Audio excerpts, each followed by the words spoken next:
Hi, everyone, and welcome to the Clackamas United Church of Christ Facebook page. I am Pastor Adam, and as we like to say in the UCC, no matter who you are or where you are on life's journey, you are welcome here.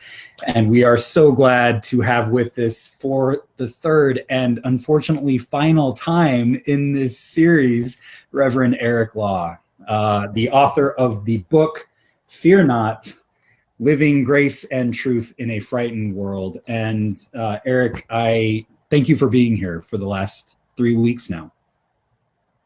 You're welcome. Love to talk about my book, my writing. It always brings out new things that I forgot to say and didn't get to cover, and the context has changed, so it's great. Yes, well, certainly the context has changed, and it's been great to have this conversation with you in the midst of COVID-19 and the crisis that we are experiencing in our culture, and not just in our culture, but throughout the world. And there's a lot of fear going on. And obviously, one of the things that I am struggling with is we're told to fear all of these different things, and it's hard to know which thing is the thing that we should fear. Mm-hmm. Right. So one of the big questions that I have for you, I think, in this final episode, and if people who are watching have questions, please feel free to put your questions in the comment section and we will bring those in.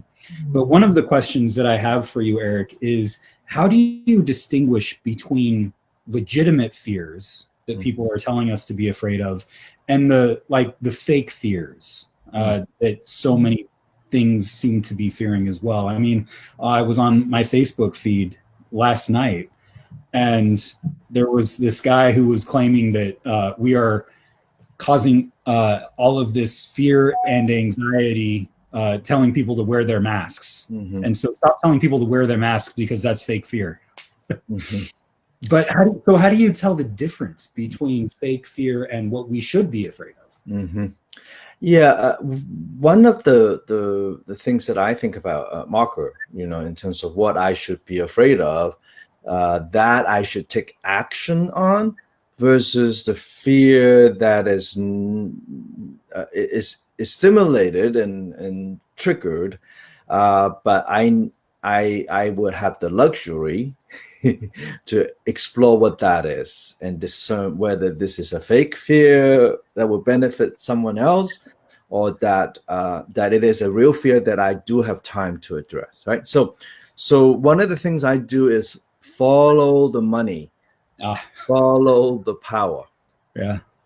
Okay. So for example, in my last chapter, I was using the Chapman College study on what Americans fear the most, the top 10 fears, starting 2016, and I have 17. I had data for 2018. And of the top 10, natural disaster never made it in all 3 years. Mm. And if you remember, in 16, 17, and 18, there were a lot of tornadoes, storms, floods, right? Extreme heat, extreme cold, and yet that never made it in the top 10 in those who are surveyed in their consciousness. And I checked the data, and in the questionnaire, natural disaster is one of the big piece, very prominent. And within that category, these tornado, earthquake, all of that are listed. Okay, so it's not like it's not there, right? So why aren't our politicians, our government, our community leaders pushing and telling us that this is something that we need to pay attention to? That the last time there's a tornado, it triggered my fear of losing my home, and that I should take that seriously and do something about that, right? I mean, one of the survey that they did in 18 was that they asked people, do you think we should be prepared for earthquake? And everybody says yes. How many of you are actually prepared? 85% says no, they have not. Why not? Right? So follow the money. There is no money to be gained from telling people that they should be afraid of natural disaster. Who's going to make money from this?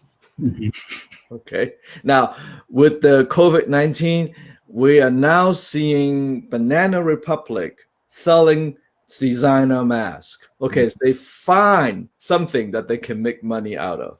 Okay. In fact, this last disaster with COVID-19, our government had to print more money, which would lower our currency value in the world, right?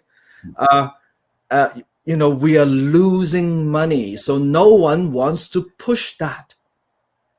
Okay, at least the fear exploiter did not want to do that. The fear marketer did not want to do that.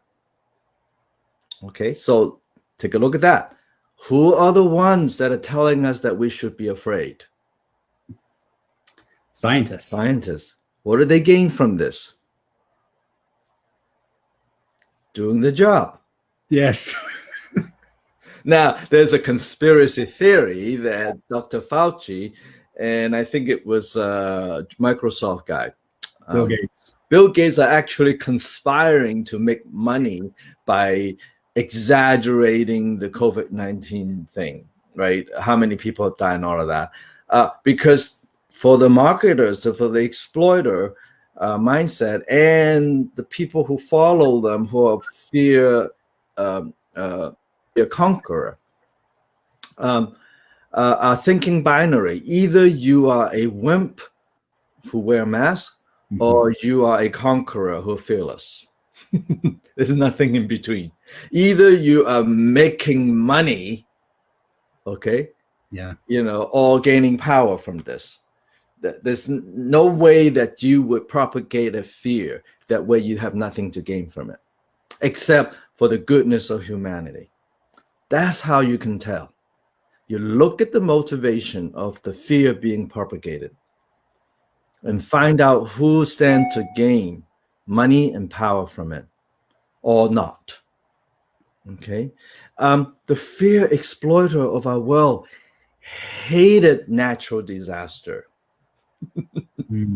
Why? Because natural disaster bring up our fear of God. We call it act of God, right?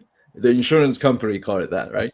No one to blame, okay, except God. And it brings out the goodness in us. What I call better angels. It brings out what Abraham Lincoln calls the better angels in us. That is brain in each one of us. And when there's a disaster, people don't care whether you're rich or poor, what color of your skin is. We just take care of each other. Okay? And you see a lot of that. And that's when the fear exploiter is going crazy. Okay?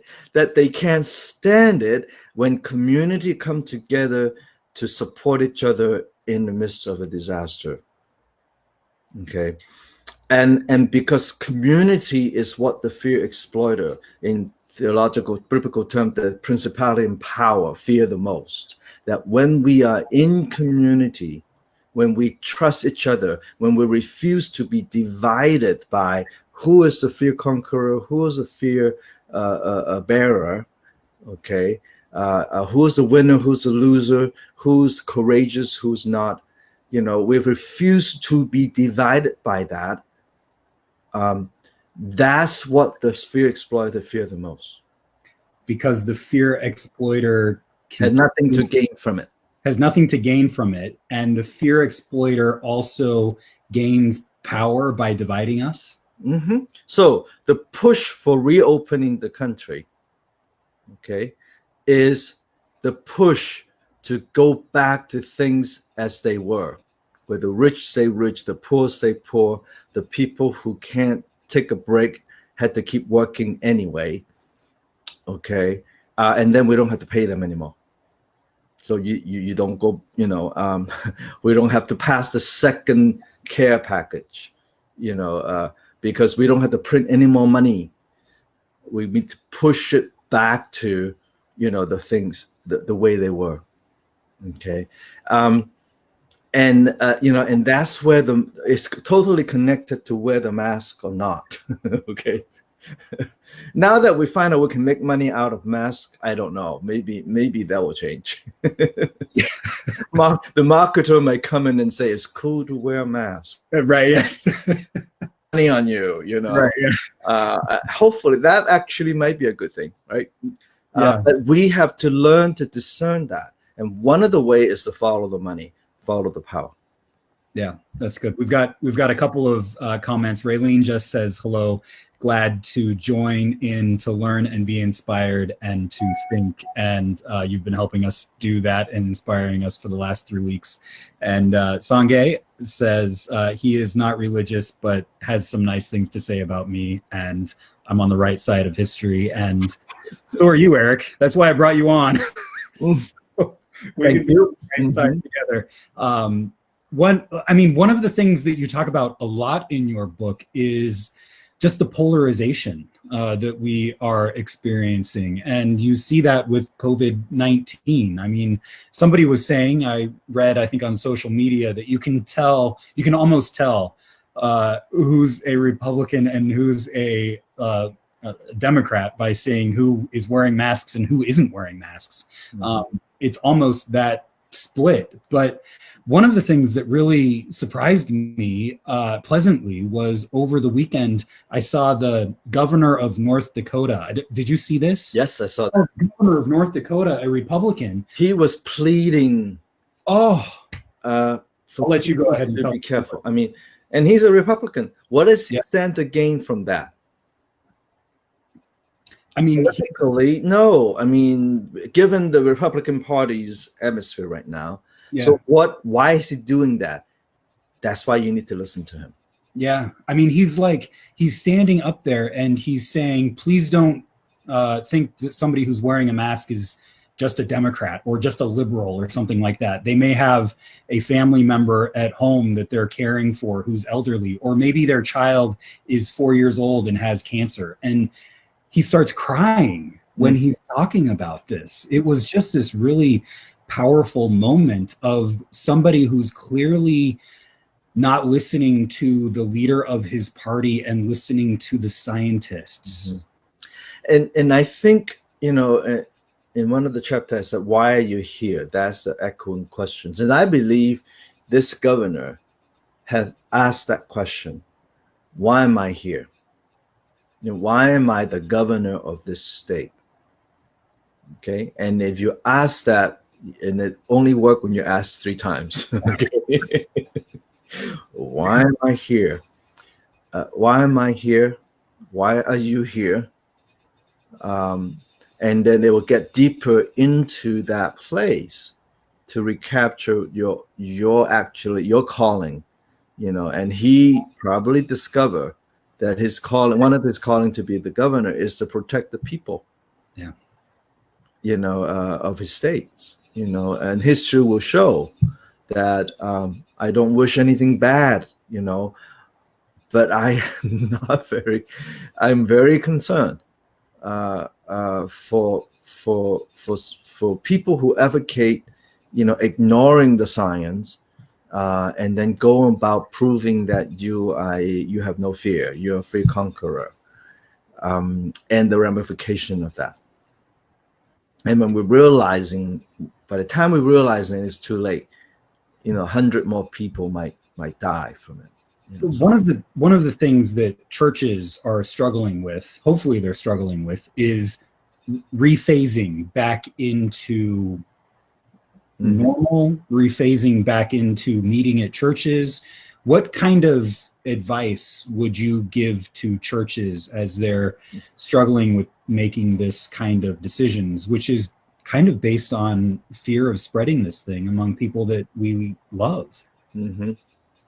Well, I think what are the different fears that emerge from this question to reopen or not, right? as a person who pay attention to what the scientist says, right? Or my bishop in San Diego said that we do not want to be the church in the news that says, 5 people have died and they came from that church that started meeting. And we trace it back to that. I mean that's a fear, right? A fear of our reputation as a church and so on, right? And how real is that? Now that's the second thing, right? Follow the money, follow the power, and then you ask the question: how real is this fear? How imminent it is, and how likely it is. Okay, the likelihood of someone, over 65, catching the virus and become very sick or die can happen within, all you have is one person who is infected and have no symptom, and so it is imminent, it is, likely, and therefore we need to act right away to protect everybody who have this wish to be in community, right? So that would be my and then there's, I heard a broadcast today of a pastor who says, we will be very, very careful, but we just don't like the states telling us when we could open. Okay, fine, fine. You need the fear of losing your freedom. How likely is that in the United States? Just think about that. Just measure the fear, right?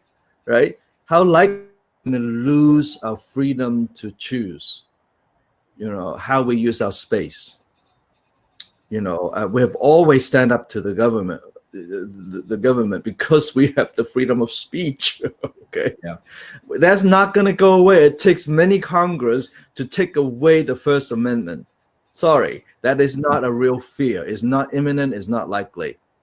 So that fear of our rights being taken away, and the fear of people dying from reopening too soon, you measure, right? You decide, right? And who's putting the pressure on to reopen? The politicians wants to get the Christian vote, the religious vote, and therefore they are propagating the fear that if you let this happen, pretty soon you're not going to have your First Amendment. You're not going to be able to gather as religion. Freedom of religion anymore. Second fear. Okay, and what is the purpose of propagating that fear? So that you will vote for them. Okay, it's power. Okay, so now who stand to gain by not opening the church sooner?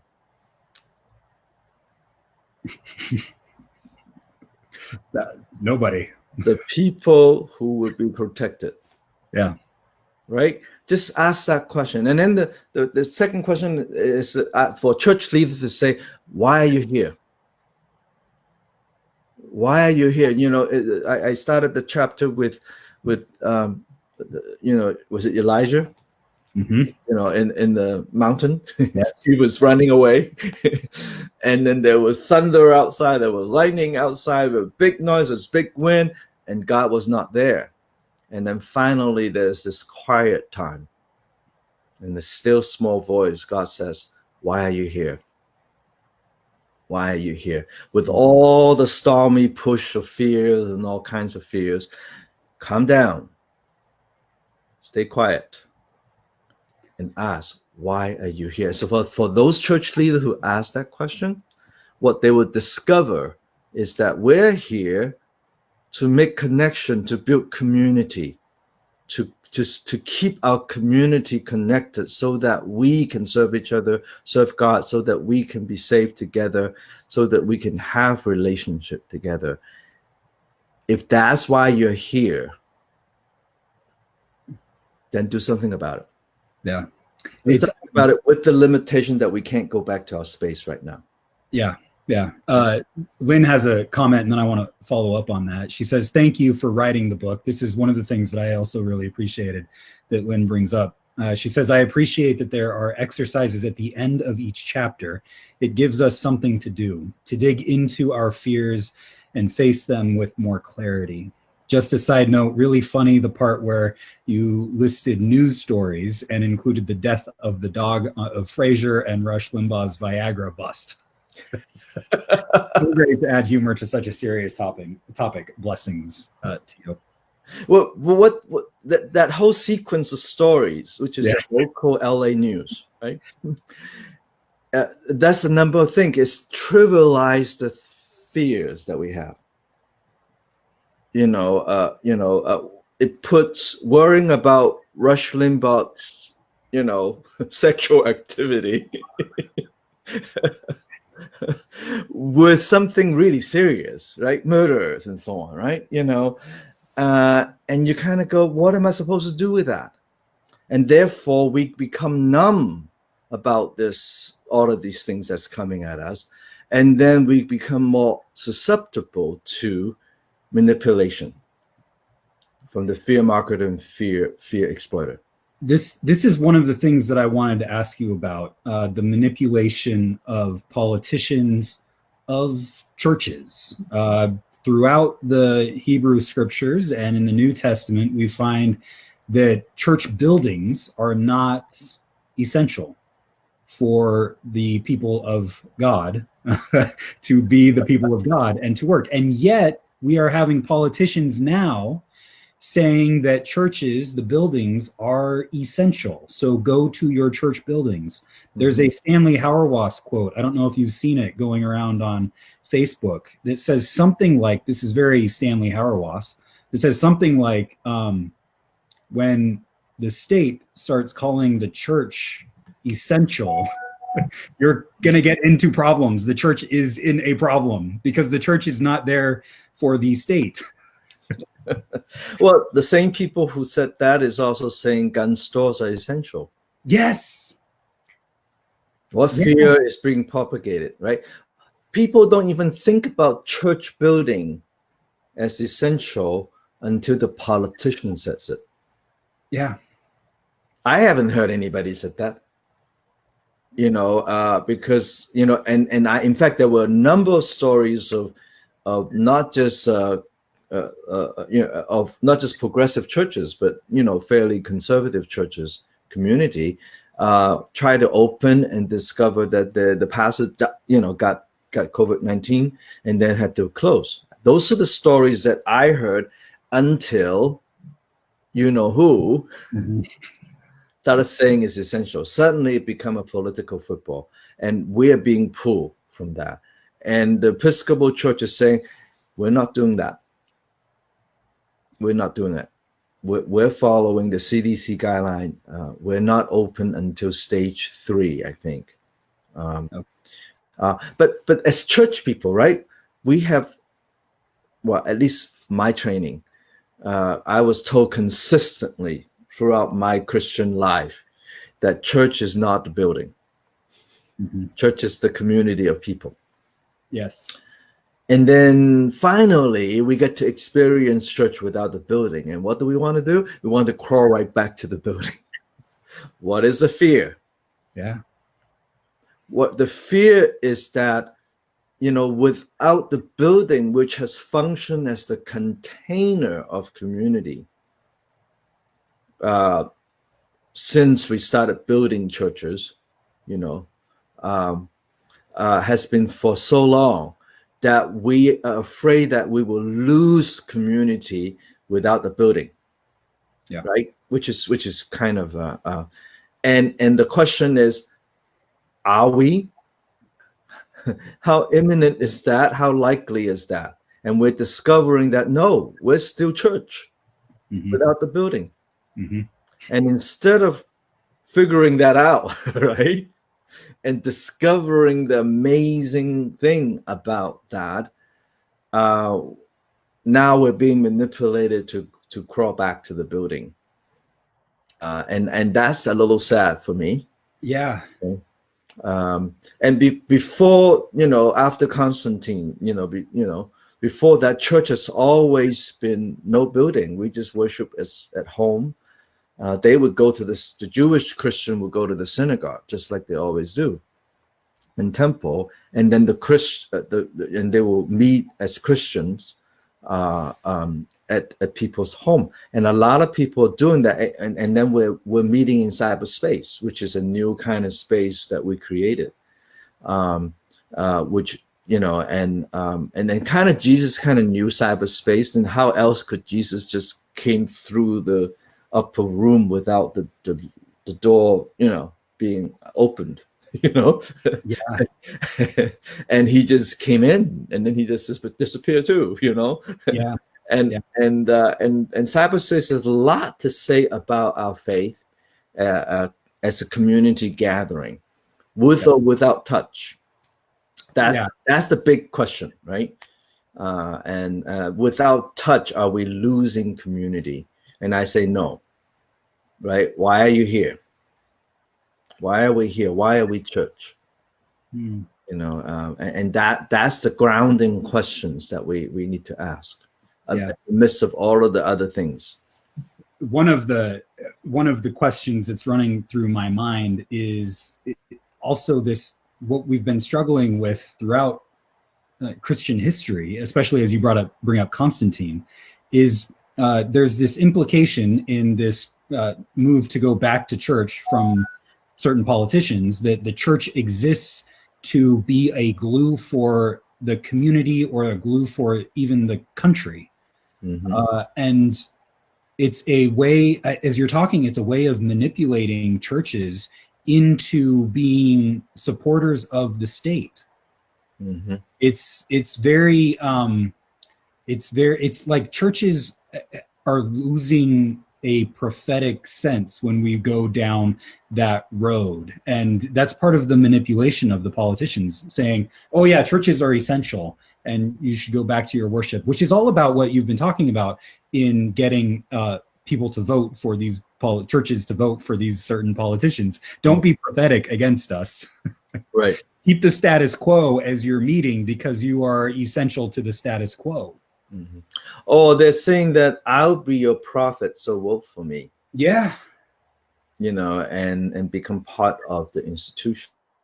And that's always been that tension in the United States. The paradox of all this is that the reason why Christianity was kind of dying in most European country, where church and state were still together, like Church of England, and the Lutheran Church in Germany, for example, right? American churches are flourishing. So this idea that church should be part of the state is completely it's just not what church should be. Church will grow if we're not part of the states. One of the very conservative Christian, Roger Williams, in our history, if you know history of Rhode Island and so on, he would be equivalent to a fairly conservative evangelical Christian today. And he was, his Christian belief was very much on the conservative. And yet he was the biggest advocate for freedom of religion, separation of church and state. And he actually advocated that because I want my freedom to worship the way I do, I would be against the state embracing any one religion, and I would even go further to support other religions' right to exist. Yeah, that's the conservative stand, actually. In the context of states and church. And if you don't believe me, he and John Winthrop, for example, Winthrop was the church and state should be together kind of guy, even though they say separation of church and state.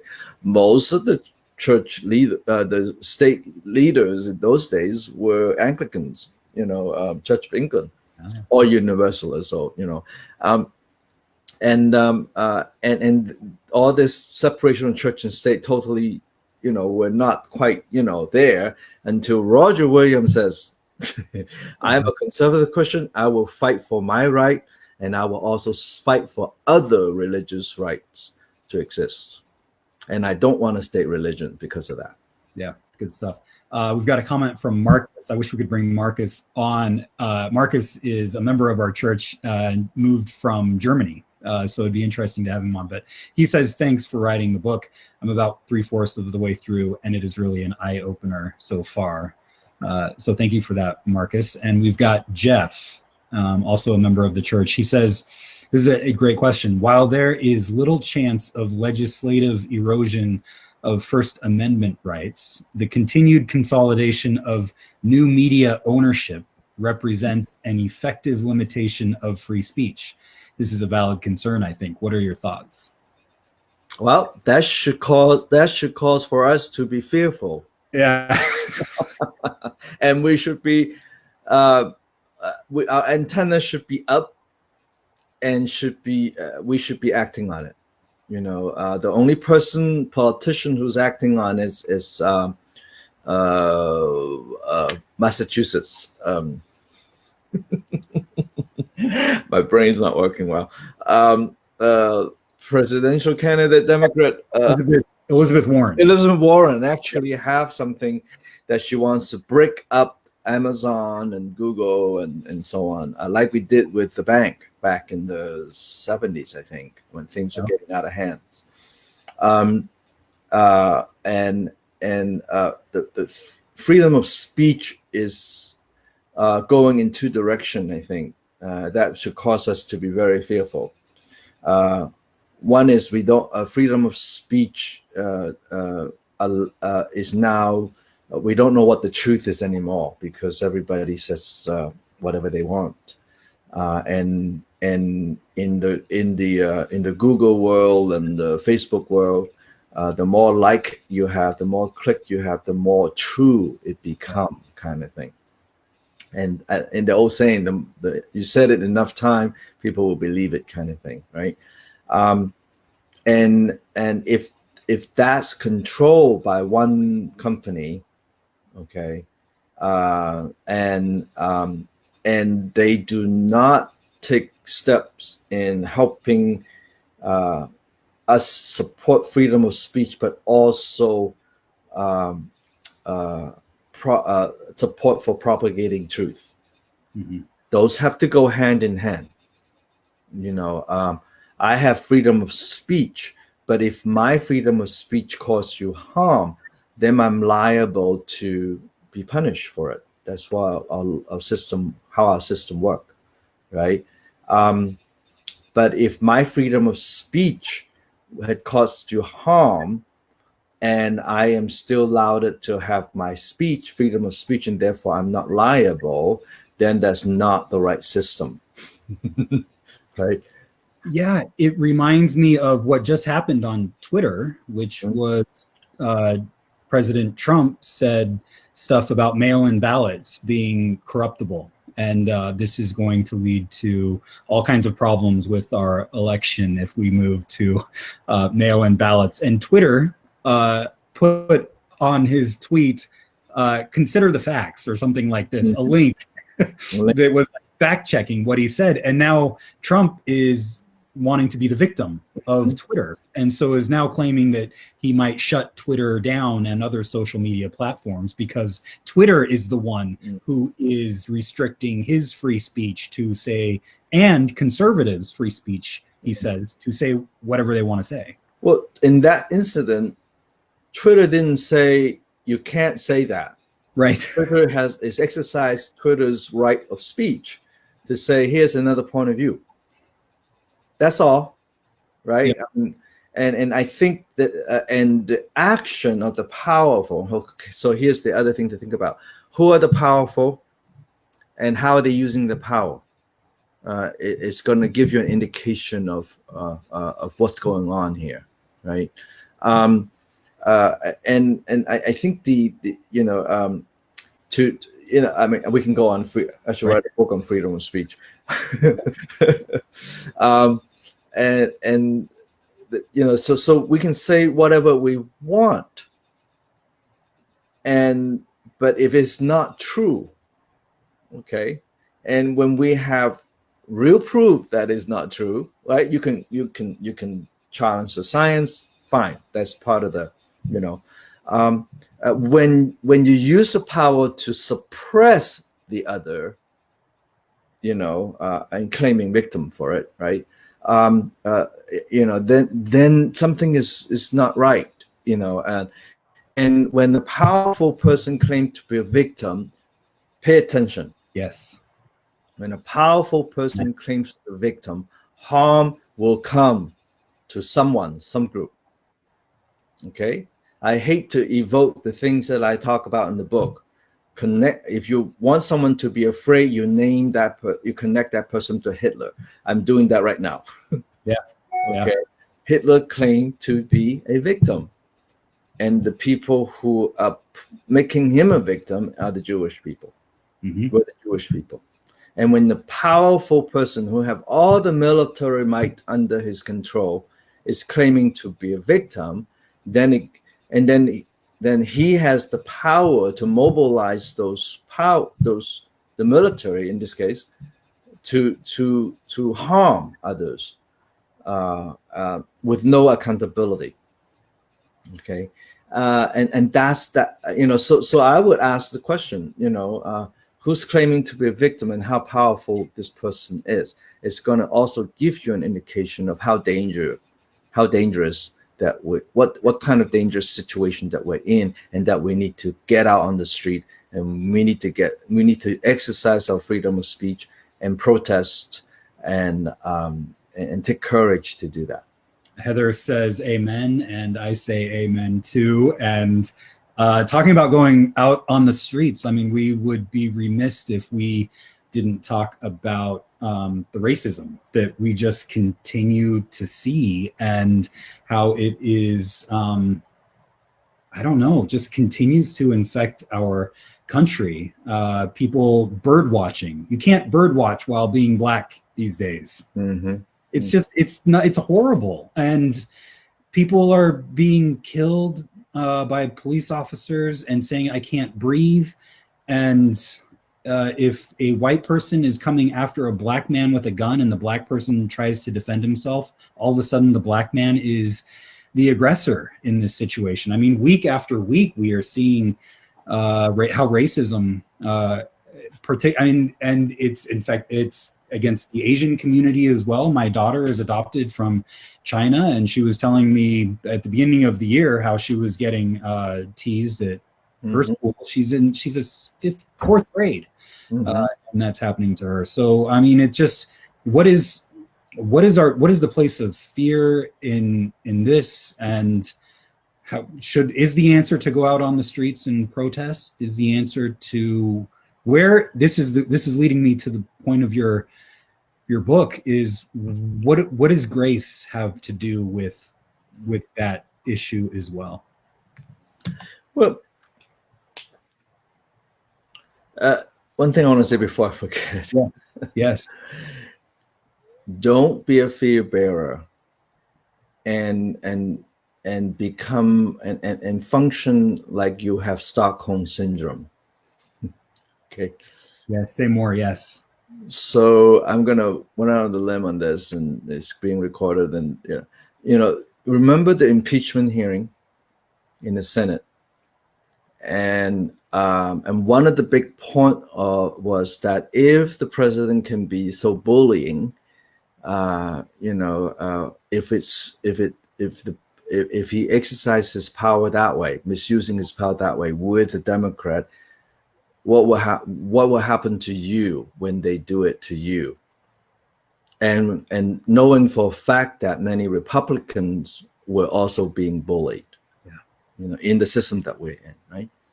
And at that moment, the Senate can, with lots of victims, bullying victims, and they would form the majority. They have the power at that moment to do something about it. Okay? They can vote to impeach. Okay. And they chose not to. Okay.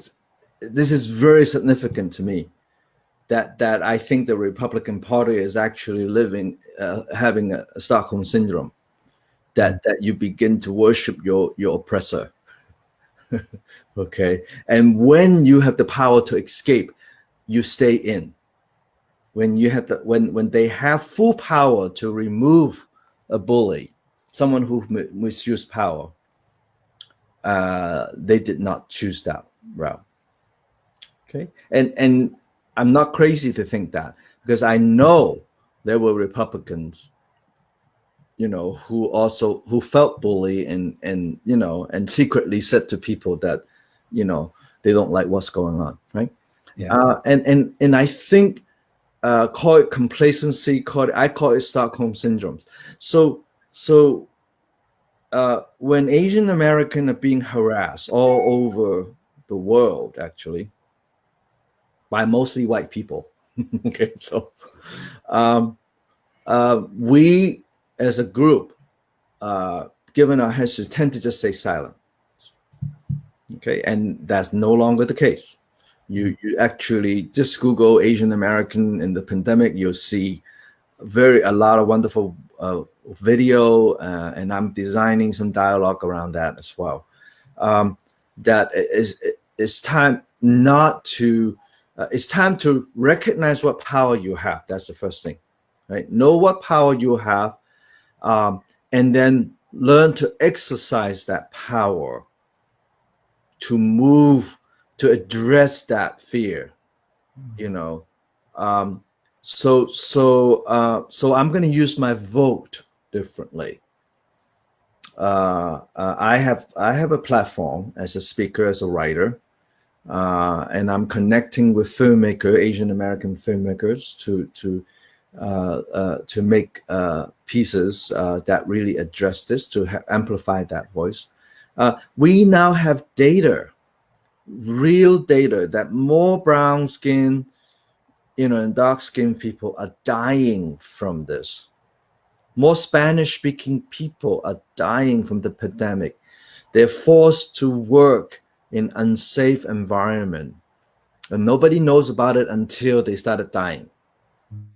Okay, and even then they're being forced to go back to work. There's no accident that there is, from the highest place in our government, telling our meat packing plant to reopen, requiring them to open. There's no accident to that. Okay, if meat packing is essential, they should be saying church should be open earlier. Okay, forcing us to go back to church. Why not? Yeah. Right, because we need prayers. Okay. Why are we forcing people who we know are getting the virus from the workplace to go back to work? Okay. We have data that shows that our system is biased as this pandemic played itself out. Okay. And are we doing anything about it? Have you heard any politician doing anything about it? Now, CNN actually spent a lot of hours on this, which is one of the interesting news outlets when it comes to that issue, because of Van Jones, who is a voice in the wilderness sometimes when he shows up. And but it's time to get back on the street now. It's time to, I talk about in the last chapter, we need to make waves of truth. If volume is the issue on the internet, then we need to increase the volume of truth as we know it. Okay, I mean, yes, and if more of us say no more, and there's a hashtag, I am not the virus, which is what a lot of Asian folks are using. If more people increase the tweet and click and like with the truth, maybe we're fans in this medium. And if Twitter grow a conscience and Facebook. Now, I wrote to Facebook and I said, okay, you have an algorithm in Facebook, and I'm a computer person, that basically say, if I click 5 times on the same item, you're going to show me more of the same thing. Right. If I click on the conservative network thing, I will get more of that. You might be interested in this. The ad will show up on my page, right? I said, what if you have a different algorithm, which is what Twitter is trying to do with this one incident this week. You have an algorithm that says, if you click on this issue, you also are presented with 5 other perspectives. If that's your that's your algorithm, then you are enabling people to stop isolating themselves, which is what the fear exploiter love.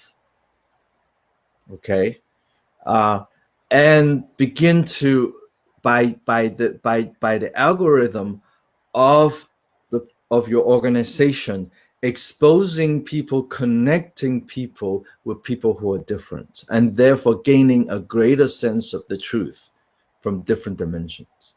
Yep. What if I click on something that's super liberal, and then you're saying, there are also 3 other perspectives, one very conservative, one kind of middle of the way. You might want to consider that. Okay. I think that's what we need. That we need the big guys, okay, to really rethink the algorithm of Facebook, Google, Twitter. They all reinforce the system of sameness, and therefore continuing to isolate different groups, making us more vulnerable to only hear one narrative and receiving one kind of fears, and act and stimulated or pushed to act in a certain way based on that reality with those fears. Okay, and that's why diverse community is essential. It's essential for us to live in this world now. If you're a Democrat, you don't have a Republican friend, now's the time to find one. Okay. If you're a conservative Christian, you don't have a liberal Christian friend, it's time to find one. Okay. And it's that courage to leap across the gap, to make those connections, to dare to be intimate with your enemy. Okay, is what is going to save us. What are, you offer some guidelines for how to do this so that it doesn't blow up in our faces? I had a conversation just like this with a conservative family member of mine, and friends on my Facebook page can tell you horror stories of how that ended up.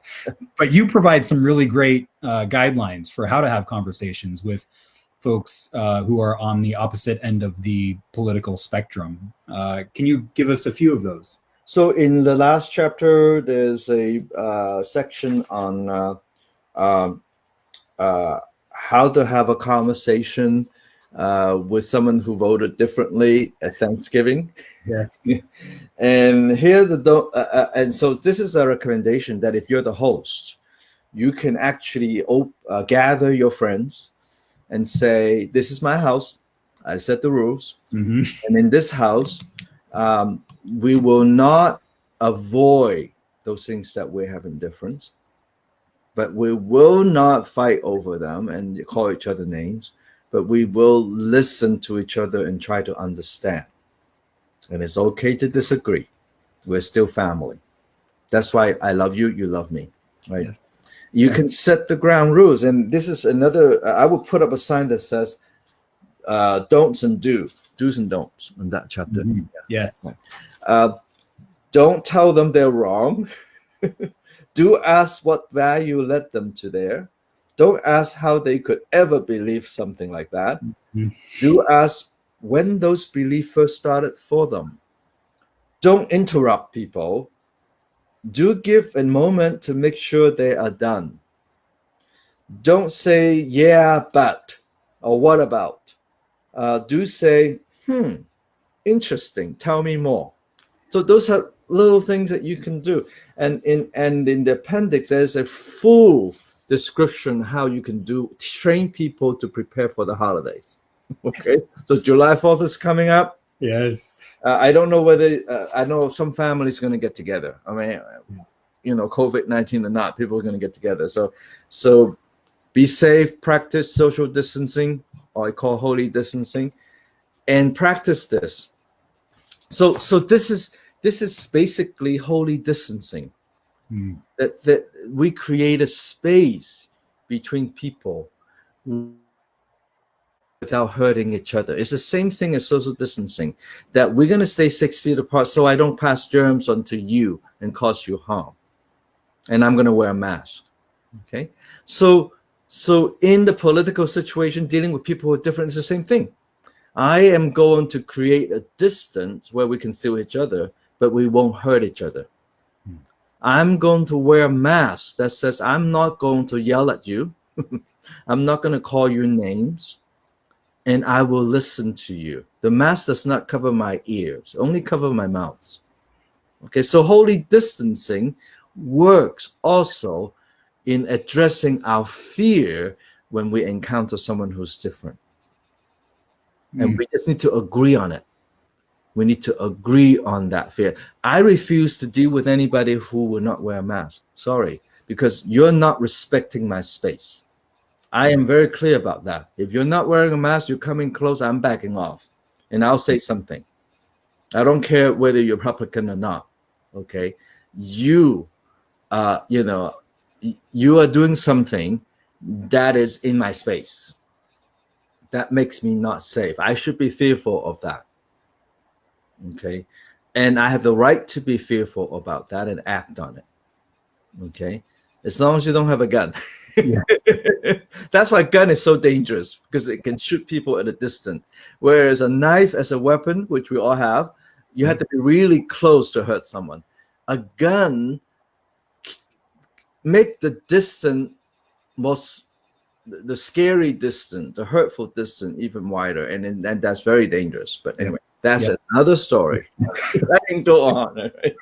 That is another topic. But I have an ending thing if you want. Yes, please. Yes, I was just going to say, Jeff says, I think this is going back to the meatpacking conversation. He says the dead people do not vote, and I think that makes a lot of sense in that situation. So thank you, Jeff, for that. Heather says that she likes the quote, "The mask doesn't cover my ears," and I'm going to use that one. Amen to that. That's a good one. Yeah, hold on to that one. So yes, Eric. Yes. So at the end of a chapter called "Finding Intimacy," I have a paragraph, and I like to end with that. So, in the end, Jesus calls us to choose. We can choose to reach across the fear and false rules and rituals that separate us and make connection with others. We can choose not to buy symbolic substitutes that only give us the illusion of safety and intimacy. We can choose not to be fear bearers. We can choose not to be fear conqueror. We can choose not to be fear exploiters. We can choose to break the rules to tell the truth, exposing the fear exploiters in our midst. We can choose to be fear miners, enabling others and ourselves to discover the gifts of ministry. We can choose to develop a community of trusting relationships through which we can work together on things that will provide us true security, such as keeping the environment clean and healthy for future generations, making sure people have adequate health care, ensuring people's livelihood when they cannot work, creating community and civic organizations that truly protect everyone's dignity, rights, and safety. We can choose to be intimate with ourselves. We can choose to be intimate with others who are different. We can choose to be intimate with our enemies. We can choose to touch and be touched, give and receive, serve and be served, cleanse and be cleansed. We can choose to be intimate with Christ. We can choose to be intimate with God. Amen to that. Eric, thank you for being with us for these last 3 weeks. It has been a gift for me, and having conversations with folks online and at my church, it's been a gift for all of us. So thank you. Thank you for being here. And friends, if you want to keep up with Eric, you can, of course, if you haven't already, get the fantastic book, Fear Not, Living Grace and Truth in a Frightened World. And you can keep up with Eric at the Kaleidoscope Institute. Eric, do you want to say a little word about Kaleidoscope? Yes, Kaleidoscope Institute is an organization that fosters diverse and sustainable communities. And so watch for our summer online institute. We're going to create a totally online institute to train people to be dialogue facilitators, like creating the safe, gracious space where people can interact. So watch for that. We're probably going to do July, if not early August. And it's going to span like 1 or 2 weeks. So go to our website and write to us and tell us that you want to be on our list. The other place to connect with me is my blog called the Sustainist, Sustain, IST, not Satanist, Sustainist. I'm the only one. So Google the Sustainist, you'll find me. And I would love to. We also have, for those of you who are in the Northwest and Oregon, we have a region that we train people to do dialogue, to build communities. So let us know, and we'll connect you with the right people. And finally, I posted my new song that I shared last week on YouTube. And so you can just Google my name, and the name of the song is Braver Space. Braver, like Braver Space. Mm-hmm. And you can find my YouTube channel with me just singing my songs. And I just completed a song cycle of 7 songs that we will be arranged and record in the studio, and that's one of the songs.